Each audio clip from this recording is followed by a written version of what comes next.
Olá, esse é o podcast Memória Narrada, Arquivos de Arquitetura, Cidade e Design, uma iniciativa do Grupo de Pesquisa CNPq, Arquivos, Fontes e Narrativas, entre Cidade, Arquitetura e Design, que reúne docentes, pesquisadores, estudantes de graduação e pós-graduação das Faculdades de Arquitetura e Urbanismo da USP, UFRJ, UNB e UFBA, sob a coordenação da professora Joana Mello e do professor Eduardo Costa. Eu me chamo Maria Clara e sou graduanda do curso de Arquitetura e Urbanismo da FAUSP. Farei a narração do podcast e espero que gostem. Nessa primeira edição, são apresentadas entrevistas de instituições públicas de guarda e conservação de documentos de Belo Horizonte, relevantes para pesquisas em arquitetura e urbanismo e design. O podcast tem como objetivo ampliar o conhecimento por parte de profissionais, pesquisadores e do público leigo a respeito da Constituição, catalogação, preservação, gestão, difusão e consulta de acervos. Vamos lá, então, conhecer as instituições que participam da conservação da memória urbana arquitetônica da capital mineira. Como são criadas as instituições de acervos? Quem as idealiza? Por quê? Com quais objetivos e motivações? Como esses agentes e o momento histórico em que uma instituição é criada definem em alguma medida a constituição de seus acervos e sua estrutura geral de gestão. É o que vamos ver no primeiro episódio da série do podcast Memória Narrada, em conversa com Ana Karina Bernardes, do Museu Casa Kubitschek, Dalba da Costa, do Museu Histórico Abílio Barreto.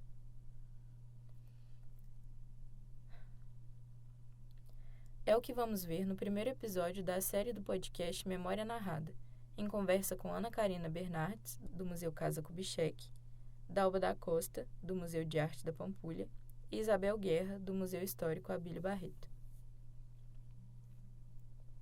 Mas antes, vamos dar um breve contexto histórico da cidade de Belo Horizonte. Inaugurada em 1897 para ser a nova capital do estado de Minas Gerais, Belo Horizonte foi planejada e construída no antigo Arraial do Curral del Rei, a partir de um amplo debate político entre os republicanos, que vislumbravam a modernização e o desenvolvimento do estado. Após sua inauguração, Belo Horizonte conviveu nas décadas seguintes com um espectro da modernização que impulsionou reformas e a necessidade de revisão do estatuto da cidade, que era planejada para 200 mil habitantes. Nesse contexto, a criação da região da Pampulha surge como empreendimento de expansão no sentido norte, que teve início com a exploração da hidrografia da região. A inauguração da barragem da Pampulha aconteceu em 1938, buscando atender às demandas de abastecimento de água da cidade. Mas foi a construção do seu conjunto arquitetônico e a inauguração da Lagoa da Pampulha que deram destaque ao desenvolvimento urbano da região. O grande responsável por essa transformação, que aconteceu durante a década de 1940, foi Juscelino Kubitschek, o então prefeito de Belo Horizonte, que convidou o arquiteto Oscar Niemeyer para coordenar o plano de urbanização e ocupação da orla da lagoa. A Pampulha, que abordaremos aqui a partir dos museus e acervos, é parte fundamental da transformação de uma capital, marcada pela visão oitocentista de desenvolvimento, para uma capital marcada pela modernização acelerada, através da relação estreita entre interesses públicos e privados, pelo concreto armado e pelo valor que sua arquitetura significou para o Estado e as narrativas de desenvolvimento. Comecemos, então, a história da cidade de Belo Horizonte e de seus museus, com o Museu Casa Kubitschek. O museu faz parte do complexo arquitetônico da Pampulha e está instalado em uma casa construída em 1943, com a finalidade de residência de fim de semana para o então prefeito Juscelino Kubitschek. A casa foi projetada por Oscar Niemeyer e os jardins por Roberto Burle Marx. Quem vai falar um pouco sobre a história do Museu Casa Kubitschek é a Ana Karina Bernardes, que é técnica em patrimônio cultural. O Museu Casa Kubitschek é um museu que ele foi criado em 2013, né? Ele surgiu em 2013, apesar de já ter anos que a prefeitura vinha fazendo obras na casa, enfim, mas ele abre ao público em 2013. Porém, quando ele abre ao público, ele não abre ainda com um formato em si de museu. Tinha a intenção já de ser um museu, ele foi instituído para ser um museu, mas ele ainda não tinha uma composição de equipe para ser um museu. O foco era mais na comunicação, no educativo, né?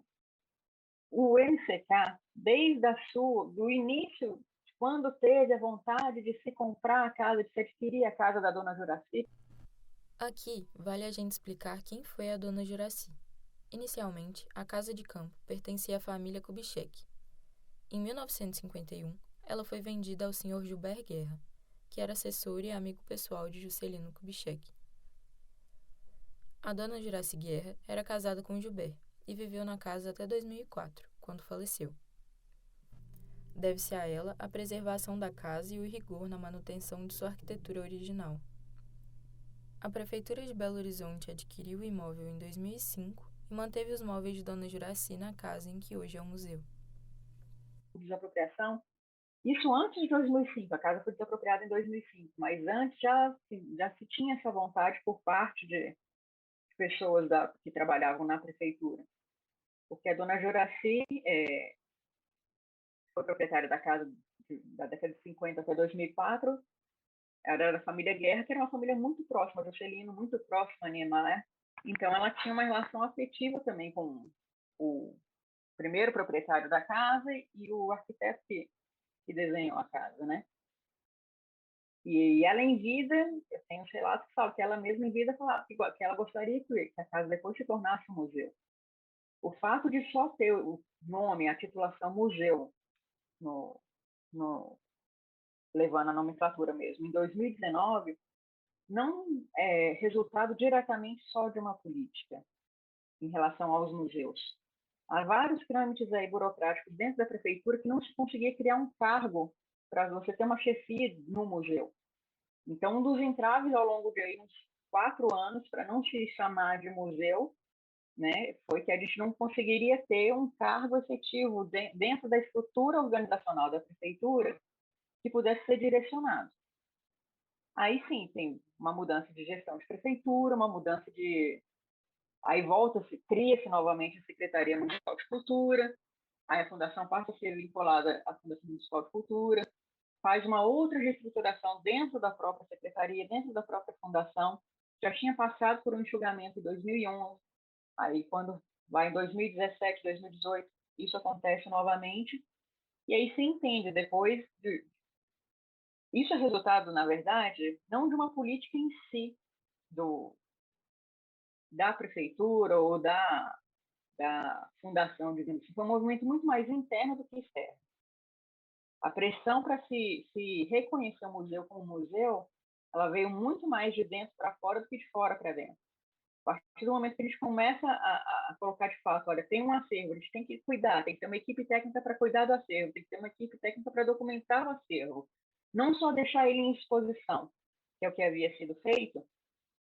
E aí a gente começa a levar, né, argumentos técnicos realmente para a diretoria, para a fundação, para a secretaria, e a partir daí se tem realmente depois o reconhecimento. O Museu de Arte da Pampulha é contemporâneo da Casa Kubitschek, mas sua história de criação é diversa. Vamos ouvi-la. Quem vai falar mais sobre isso é a Dalba Costa. Na década de 40, o prefeito da época era o Juscelino Kubitschek, convidar o arquiteto Oscar Niemeyer para projetar o complexo arquitetônico da Pampulha. Um desses edifícios que ele projeta é o Cassino, né, o Cassino da Pampulha. O Cassino ele vai funcionar mais ou menos em 42, 43 até 1946, porque em 46 os jogos de azar são proibidos no Brasil, então o cassino fecha. E nesse período ele fica ali, a edificação um pouco sem destino ali, né? Sem muita função. E em 1957, o prefeito Celso de Mello Azevedo, ele cria, através de uma lei, o Museu de Arte da Pampulha para ocupar esse edifício. Então, o Museu de Arte da Pampulha é uma instituição hoje que já tem 60 anos, né, na capital mineira, e que trabalha com foco na arte moderna e contemporânea. O museu, em 1996, ele passa por uma reforma, e nessa reforma, a diretora da época, a senhora Priscila Freire, ela percebe um potencial para o museu ter uma biblioteca. Então, nesse período, é criada a biblioteca do museu, que é uma biblioteca especializada em arte. E essa biblioteca, ela acaba ali também guardando, né, e todos os documentos que são produzidos pelo museu e que falam sobre o museu. E em 2009, através de um projeto chamado Higienização e Acondicionamento de Acervo, que foi inclusive um projeto patrocinado pelo BNDES, eles vão perceber a necessidade de separar esses dois acervos, né, o bibliográfico do documental. E então é criado o Centro de Documentação do Museu. Então, o CEDOC-MAP, né, que a gente chama o Centro de Documentação, ele já existe aí há 10 anos no Museu de Arte da Pampulha. Então, quando o Juscelino Kubitschek ele convida o Oscar Niemeyer ali para ser um parceiro, né, capaz de traçar e materializar os ideais dele para a Pampulha, ele vai lançar Niemeyer um desafio, que é do espaço a ser construído e da paisagem ser ocupada. Então, o Niemeyer, através da sua arquitetura modernista ali, ele vai ter, com a liberdade do concreto armado, né, uma repercussão, ele vai criar um estilo arquitetônico que vai ter uma repercussão internacional. E não só isso, assim, naquele momento, ali na década de 40, a gente vai ter na Pampulha vários movimentos culturais em prol dessa construção. Tanto que o Juscelino Kubitschek ele vai convidar o Roberto Buller Marx para ser o paisagista, né, fazer essa integração entre a arquitetura e o paisagismo, e também alguns artistas, como Cândido Portinari, Amós, José Pedrosa, que vai compor esse diálogo com essa construção. Então, em 2016, o conjunto arquitetônico ele recebeu o título de Patrimônio Cultural da Humanidade. Né? O edifício do museu, por si só, ali, ele já é uma obra, digamos assim, um monumento, uma obra de arte. O museu ele é tombado nas 3 esferas, né? Municipal, estadual e federal, e agora também faz parte dos equipamentos da Pampulha que receberam esse título da Unesco. Então, todos esses fatos históricos, né, a própria constituição do edifício, tudo isso que contribuiu para a Pampulha ser a Pampulha, né, que a gente conhece hoje, tudo isso vai compor o nosso acervo documental, através de registros e desses fatos relacionados, que vão compor principalmente a série Museu Cassino, que traz toda essa parte histórica de registro, né? E então eu acho que a arquitetura ela sempre ela está ali no cerne da edificação, da constituição do museu, porque ela faz parte do museu, né? Então é inerente, assim, meio inerente à própria trajetória do museu de arte. A arquitetura ela está sempre presente nas questões do museu. Então, por exemplo, as exposições, muitas das exposições de arte que o museu realiza, ela tenta fazer esse diálogo com a arquitetura do edifício, porque é um edifício que teve que ser adaptado para ser um museu, né? Então, lógico que a gente tem questões ali, né, na hora da exposição que são levantadas, que são postas. E em muitas exposições, os artistas trazem também esse diálogo, essa questão. Então, a gente já fez muitas exposições e muitos artistas também realizam, a gente chama de obras site-específicas, que são obras específicas para aquele ambiente, né? Então, a arquitetura influencia nesse momento, né? Porque os artistas tentam ali, então, elaborar obra que corresponda àquele ambiente ali. Então, a série Exposições, ela vai trazer muitos registros, né, onde são relatados essas questões, esses diálogos com a arquitetura, com o designer, né, o Cassino, por si só, ele foi elaborado com um design, digamos assim, luxuoso da época, né? Então, a gente tem toda uma estrutura com elementos arquitetônicos muito ricos, e isso já está posto ali, né? Então, a arte, ela vem mais para tentar elaborar ali, criar essa construção artística mesmo, né? Do ponto de vista de reflexões estruturais. Então, sim, essa série Exposição, a coleção Exposição vai trazer essas questões. A coleção Museu Cassino, ela vai trazer mais o ponto histórico, não só do cassino, porque o cassino teve um período curto de funcionamento, né? Mas ela vai trazer esse processo histórico de cassino para museu, né? Essa trajetória da própria instituição. Então, a gente vai ter não só como documentos arquitetônicos as plantas, mas a gente vai ter projetos, vai ter propostas. Então, tudo isso vai compor esse acervo também. O mais antigo das 3 instituições da série, o Museu Histórico Abílio Barreto é criado no momento em que a Casa Kubitschek e o Cassino da Pampulha estavam sendo inaugurados. A sua criação, contudo, tem relação também com a história da cidade de Belo Horizonte. A Isabel Guerra vai contextualizar a criação desse museu. O Museu Histórico Abílio Barreto, ele é um museu de 1943, então é um museu aí que tem quase 80 anos, né? É um caso bacana aí, né, de estudar, porque é um museu de continuidade mesmo, de proposta. É lógico que a pesquisa histórica foi mudando ao longo dos anos, né, mas ele tem essa continuidade. Ele foi criado na década de 40 pelo Abílio Barreto. O museu se chamava Museu Histórico de Belo Horizonte, que digamos que é um nome que ajuda muito mais a reconhecer, né, o objetivo do museu do que Museu Histórico Abílio Barreto. Enfim, então ele foi criado em 43 por esse historiador, não historiador de formação, né, mas um jornalista, historiador que trabalhava no arquivo público. Ele foi reunindo um acervo, e aí junto com o prefeito na época era o Juscelino Kubitschek, tiveram a ideia de criar esse museu histórico da cidade.